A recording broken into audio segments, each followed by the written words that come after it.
Charlotte Gauthier est sage-femme libérale à Saint-Germain-en-Laye.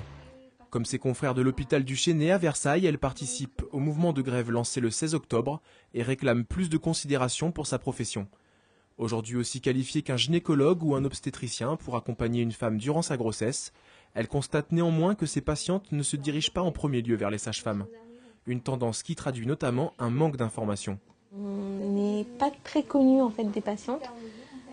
C'est pas très naturel pour la plupart des gens de se dire qu'une sage-femme va pouvoir suivre une grossesse, va pouvoir faire un suivi gynécologique de prévention. Et si on est inscrit comme praticien de premier recours auprès des administrations, il y aura obligatoirement derrière une campagne d'information de la population.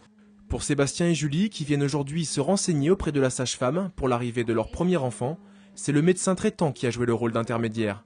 Comme ils n'ont pas encore annoncé la bonne nouvelle à leurs proches, ils préfèrent garder l'anonymat.